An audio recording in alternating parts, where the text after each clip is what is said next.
De retour sur ce plateau avec Monsieur Lucien Balala. Je l'ai annoncé déjà à 7 h du matin. Il est expert en questions environnementales et avec lui on revient sur une journée que nous avons connue cette semaine, notamment le 20 mai. C'était la journée où le monde célébrait les abeilles. Bonjour et bienvenue. Bonjour Monsieur Christopher. Comment s'appelle exactement comment on désigne exactement ce jour-là? Journée mondiale des abeilles? Journée mondiale des abeilles. Ah, journée mondiale des abeilles. Pourquoi une journée mondiale pour des abeilles? Oui, c'est vraiment très important parce que dans la nature, il y a plusieurs pollinisateurs des insectes qui réalisent la pollinisation. Et les abeilles en font partie. On leur a dédié cette journée par rapport à leur importance et la plupart des activités qu'elles réalisent pour l'équilibre des écosystèmes. Alors, quelle est leur importance et quelles sont ces différentes activités? Bon, déjà, d'une façon générique, quand on parle de leur importance, nous avons dit qu'ils réalisent la pollinisation. La pollinisation, elle est importante pour la reproduction des plantes. Quand on parle de la pollinisation, on est en train de voir le pollen. Ça fait partie des substances que les abeilles produisent, à l'exception du miel, du venin de l'abeille, de la gelée royale, de la cire. Et les pollens permettent à la plante de se reproduire. Donc, si les abeilles n'existent pas et certains pollinisateurs, il n'y aura pas la reproduction des plantes et ça va conduire à ce qu'on appelle la rupture de l'équilibre écologique. On aura du mal à respirer, on aura du mal à manger. Puisque le thème retenu cette année se veut butinons les idées de la nature, notre mère nourricière. Donc les abeilles font partie aussi des insectes qui contribuent à ce que nous puissions manger. Ah, moi, je pensais que les abeilles, c'est seulement les miels, les abeilles, c'est seulement la piqûre. Les abeilles, c'est tout ça. Oui, au-delà du miel, il y a la cire qui est utilisée dans les secteurs cosmétiques pour la fabrication de rouge à lèvres. Il y a, par exemple, le venin de l'abeille qui est utilisé dans la pharmacopée. Oui, qui est utilisé dans la pharmacopée et beaucoup d'autres substances. Donc, les abeilles jouent vraiment un rôle crucial dans la nature. Le venin, c'est que quand on te pique là, et puis tu commences ça va gonfler avec le temps. Et quelle est leur situation ici en République démocratique du Congo? Est-ce que c'est suivi de près? Parce que vous dites que leur rôle est essentiel quand même à la vie. Oui, déjà, à l'occasion de cette journée, il y a eu plusieurs ateliers qui se sont tenus au travers beaucoup de structures à la RDC. Notre bataille est de faire un éveil par rapport à la protection de la biodiversité, de l'environnement du milieu. Parce que quand on parle de l'abeille déjà, du point de vue étymologique, en latin, l'abeille vient du apis, qui veut dire mouche. Et l'abeille, ça fait partie des insectes sociaux. Ils vivent en société, en colonie en fait. Dans leur organisation, nous avons la reine, nous avons les mâles qui sont appelés faux-bourdons, et puis nous avons des ouvrières. Donc, chacune des classes joue un rôle particulier pour l'existence de cette biogénèse ou cette biocénose, si on peut le dire ainsi. Donc, la reine, son rôle est d'assurer la reproduction lors du vol nuptial. Et ça a donné même lieu à un terme qu'on connaît tous, nuit des noces. Ça vient en fait du vol nuptial. Et puis, les faux bourdons, qu'on appelle mâles, ont leur rôle d'assurer, de s'accoupler en fait avec la reine. Et puis, les ouvrières jouent le rôle de protéger la ruche et puis de chercher la nourriture et de réaliser la pollinisation lorsqu'ils vont pour butiner dans la végétation. Donc, du fait que les abeilles existent, vivent dans la biodiversité, nous devons protéger la végétation. Nous devons veiller à ce qu'il n'y ait pas l'incinération des villages, la déforestation surtout, parce que nous sommes en train de détruire leur habitat, leur milieu de développement. Maintenant que vous le dites, je me souviens quand on était encore un peu plus jeune, on pouvait voir ces ruches, c'est comme ça on appelle ça, des ruches d'abeilles, même dans nos quartiers, là, dans les parcelles. Mais c'est devenu de plus en plus rare. Moi, je ne me souviens pas de la dernière fois que j'ai vu une abeille. Il faut entrer vraiment dans la végétation là-bas, c'est là que c'est cache. Justement, pourquoi? Parce qu'actuellement, avec la modernité, ce sont des problèmes que nous sommes en train de décrire tous les temps. On est en train de détruire la végétation et on peut retrouver la ruche aujourd'hui dans des milieux où la végétation est protégée, notamment dans le Congo profond. On est en train de voir les grands équateurs, dans le grand Katanga. Pourquoi? Parce que au-delà du secteur apicole où il y a l'élevage des abeilles, on fait aussi l'élevage des abeilles dans les secteurs apicoles, mais il y a aussi des abeilles qui se trouvent dans la nature, dans l'état sauvage.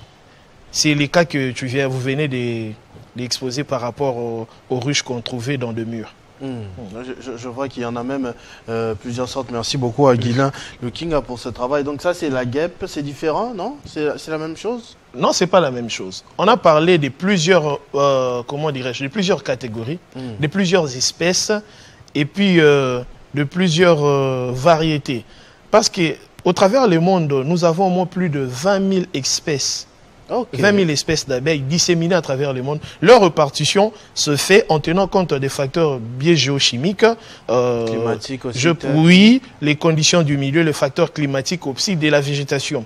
Donc, il y a des abeilles qui s'adaptent facilement dans certains climats. En Afrique, on parle des abeilles tropicales. Il y a des abeilles qui sont beaucoup plus relatives au climat humide, etc. Donc, leur répartition est liée à beaucoup de conditions. Ça, c'est très bien. Et il y a surtout le miel. Hein, parce oui. Quand on entend abeille, on entend miel, qui a énormément de vertus, parmi lesquelles vous pouvez les citer. D'accord. Déjà, par rapport au miel, le miel a une origine botanique. Dans l'origine botanique, nous avons le miel du nectar. Le nectar, c'est un liquide sucré, plus ou moins visqueux, riche en glucides par rapport au nectar des plantes. Et c'est cette substance sucrée-là que les abeilles vont chercher dans la végétation lorsqu'ils réalisent, lorsqu'ils font la butinerie ou le butinage. C'est-à-dire qu'ils vont butiner dans la végétation pour produire les miels. Par exemple, pour produire 1 kg de miel, qu'est-ce qui se passe? Les abeilles vont butiner sur 500 000 fleurs et ils réalisent 20 à 50 voyages par jour dans un rayon, dans un périmètre de 2 km pour produire du miel. Au-delà de cela, nous avons le miel du miela, toujours dans l'origine botanique. Le miela, maintenant, on voit le miel qui est produit par des insectes butineurs. Ce miel-là est plus visqueux, plus sombre par rapport au miel du nectar. Donc, le miel est une denrée avec beaucoup de vertus, notamment les vertus qui sont utilisées dans l'alimentation. Dans la pharmacopée, j'ai parlé des produits de leur importance. Dans la pharmacopée, on utilise le miel notamment pour le soin, les problèmes de peau, pour guérir certaines maladies par rapport à ses vertus. Et les maladies les plus répandues, on parle de réalité par rapport au poison à Kinshasa ou au Congo. Quand quelqu'un a le poison, on utilise le miel. Donc au-delà de cela, il y a beaucoup de facteurs, beaucoup de vertus qu'on peut trouver dans le miel. Quel conseil que vous pouvez donner en tant que spécialiste pour la préservation de cette espèce ici en République démocratique du Congo, au-delà de la déforestation que vous avez condamnée? Merci beaucoup. Aujourd'hui, par rapport à notre thème, on parle de la nourriture. Déjà, comme on l'a si bien dit dans beaucoup de forums, mais aussi le FAO, nous devons protéger la biodiversité parce que c'est leur habitat. Lorsque la biodiversité elle est détruite, on commence à perdre cette race. Aujourd'hui, on parle des espèces qui sont en voie de disparition. Et comme Kinshasa et d'autres mégapoles ou des villes métropolitaines ici sont appelées à développer, le développement doit se faire aussi en tenant compte de ces facteurs, en préservant l'environnement. Mais j'aimerais revenir sur le miel. Actuellement, il se pose un problème. On a cité les vertus et les valeurs de ce produit qui est aujourd'hui les vertus qui sont mises en doute par rapport à certaines pratiques frauduleuses. Aujourd'hui, bon nombre de personnes qui œuvrent dans ce secteur, pratiquement des commerçants, qu'est-ce qui se passe? Pour gagner plus, ils ajoutent du sirop, l'eau avec l'eau sucrée, pour augmenter la quantité. Mais l'augmentation de cette quantité finit par détériorer les propriétés physico-chimiques qu'on trouve dans le miel. Et le miel commence à devenir aujourd'hui le milieu de reproduction de certains microbes. Or, si on se réfère aux normes du Codex alimentaire ou de l'OMS, on va voir qu'il y a le seuil qu'on ne peut pas franchir, par exemple, par rapport au potentiel hydrogène, par rapport aux analyses bactériologiques. Et on peut retrouver beaucoup de microbes qui se trouvent dedans et le miel commence à devenir un danger.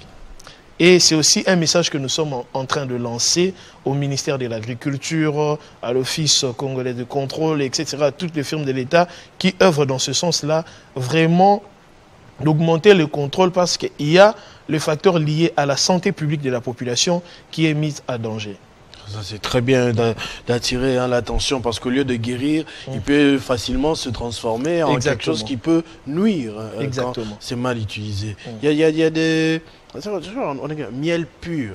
Oui. Tu vois, comme déjà maï, on a kiloté, ainsi de suite. C'est vraiment très malicieux d'agir de la sorte. Mais à part le miel, vous étiez en train de parler des dispositions au niveau national? Oui, au niveau national, c'est que nous devons faire d'éveiller la conscience. Parce qu'aujourd'hui, j'ai parlé de l'élevage des miels, des abeilles dans le secteur apicole, et puis les abeilles qui existent de façon sauvage, qu'on trouve dans la forêt, dans la grande forêt, forêt équatoriale, etc. Dans la savane aussi, il y a des abeilles qui viennent butiner là-bas. Mais nous devons vivre en interaction et en harmonie. L'importance ou le bien fondé de cette journée, c'est justement la sensibilisation, de montrer à la population l'importance de cette espèce dans les facteurs écologiques. Pourquoi? Quand on n'a pas cette connaissance, on voit, on détruit. Et même pour faire la récolte du miel, certains apiculteurs, comment dirais-je, les paysans, qui n'ont pas cette connaissance, utilisent des techniques pour récupérer le miel, des techniques qui sont dangereuses, qui contribue même à la dégradation de la qualité de ce miel. Et nous sommes en train de tirer cette sonnette d'alarme justement pour sensibiliser la population, que toute la population, au moins de façon générale, puisse s'imprégner de cette réalité, de cette question, parce qu'il y a la santé publique de la population qui est en danger, et puis une espèce que nous devons protéger. J'ai parlé des espèces, des abeilles tropicales, qui sont très importantes. Et aujourd'hui, il y a le bassin du Congo. Donc nous avons une vocation aussi agro-pastorale énorme. Et les abeilles jouent un rôle important face à cette réalité. Et si nous avons cette connaissance pour la préservation de la biodiversité, pour le renforcement des capacités dans les secteurs apicoles. Pourquoi? Parce que si, pour réaliser l'élevage dans les secteurs apicoles, on a besoin de la biodiversité. Comme je l'ai dit, aujourd'hui, avec les problèmes liés à la déforestation, si nous savons que nous devons produire, par exemple, plusieurs quantités du miel, nous allons protéger la biodiversité. Et si la biodiversité est protégée, les sols sont protégés, on va résoudre les problèmes des érosions, on va résoudre les problèmes du réchauffement climatique, parce que les arbres sont là pour faire la synthèse des macromolécules, on va résoudre le problème de l'alimentation. Donc, il y a toute une chaîne qui découlerait d'une bonne... d'un bon plutôt usage de ce produit et de ce secteur. Alors, il y a des téléspectateurs qui nous suivent et qui ont laissé quand même quelques questions par rapport à ce sujet. J'ai M. Ernest Kingombe, il dit bonjour M. Christopher, demandez à votre invité où trouver du miel pur et comment détecter que c'est du faux. C'est M. Ernest Kingombe depuis UPenn. Voilà. Ok, merci beaucoup pour la pertinence de la question de M. M. Kingombe, je crois. Déjà, nous sommes en train de rédiger un article qui va dans ce sens-là. Aujourd'hui, la pureté du miel est mise en cause par rapport aux conditions de production du miel. Les abeilles qui produisent le miel peut être produit de façon naturelle, il n'y a pas d'impureté. Mais le problème se trouve par rapport aux conditions de conservation, aux conditions de transport et de production. Quel est l'environnement dans lequel on est en train de produire le miel? Aujourd'hui, pour reconnaître la qualité, déjà, par rapport à notre article, nous avons utilisé les miels du Congo profond, on a utilisé les miels du Grand Katanga par rapport à la réputation. Parce que d'aucuns ignorent que même le miel qui peut provenir du Congo profond peut être altéré.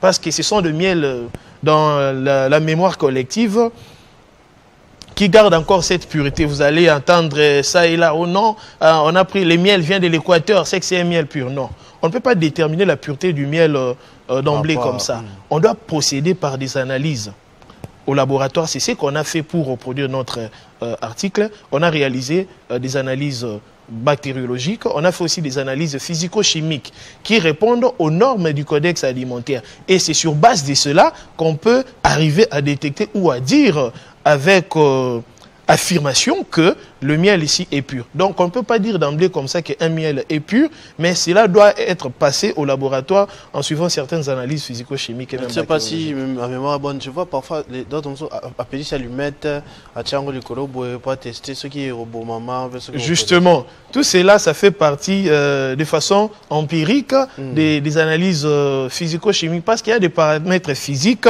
et chimiques. On n'aimerait pas trop aller en détail pour ne pas perturber peut-être les téléspectateurs qui sont en train de nous lire. Mais il y a ces paramètres-là qui doivent répondre aux normes du codex alimentaire.